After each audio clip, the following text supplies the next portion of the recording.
मासूमा ने अपनी खूबसूरती और अदाओं के जाल में टीटी को फंसाया और वो छोटा काका छूना बच्चा था जो कि फंसता चला गया। हालांकि उसके पास एक वफाशुआर पढ़ी लिखी अंडरस्टैंडिंग बीवी थी, ऐसी बीवी थी जो पिछले 25 साल से उसका बच्चों की तरह ख्याल रखते हुए आ रही थी। तमाम किस्म की मैनेजमेंट वो करती थी। औलाद थी उसकी, एक जवान बेटा था कि अगर टीटी मासूमा की अदाओं में आ गया, उसने उससे निकाह कर लिया तो चलो, उसने निकाह ही किया था, उसने कोई गलत काम तो नहीं किया।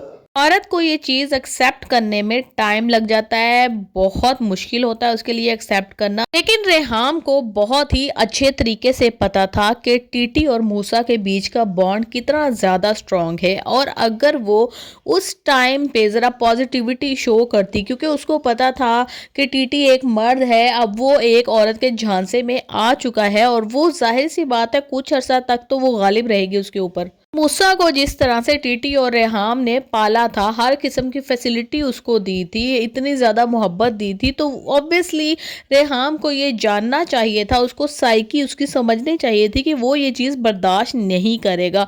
तो बजाय इसके कि वो उसको रो रो के दिखाती, उसको जिस तरह से उसने स्ट्रांगली इस चीज़ को हैंडल किया था, वो थोड़ी सी मज़ीद स्ट्रांग होती, वो बच्चे को समझाती कि बेटा इट्स ओके, उसको टाइम दो और उसको अकेला नहीं छोड़ते इस टाइम में। इस तरह की औरतें जो होती हैं वो सिर्फ दौलत के पुजारन होती हैं, और दौलत लेकर ये ज़िंदगी से दफ़ा हो जाया करती हैं, तुम उसको थोड़ा सा टाइम दो।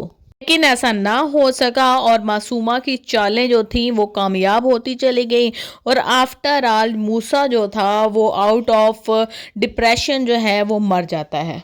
अपने प्यारे बेटे को खोने के बाद टीटी की आंखें खुलती हैं और उसको मासूमा का असल चेहरा नजर आता है। लेकिन जूबी जो है वो आखिरी किस्त में आप देखेंगे कि जूबी जो है वो कुछ भी इसके पास नहीं छोड़ेगा। वो सारा पैसा जो इसने टीटी से लूटा था जूबी लूट कर ले जाएगा। अपनी माँ के इंसल्ट का वो ऐसा बदला लेगा इससे, इस घटिया नागिन औरत से, कि ये सारी ज़िंदगी याद रखेगी, और इसको पता चलेगा फ्रॉडन सिर्फ इस दुनिया में मैं ही नहीं हूँ बल्कि दूसरे लोग भी मुझे चूना लगा सकते हैं, और इसका बच्चा भी नहीं रहेगा।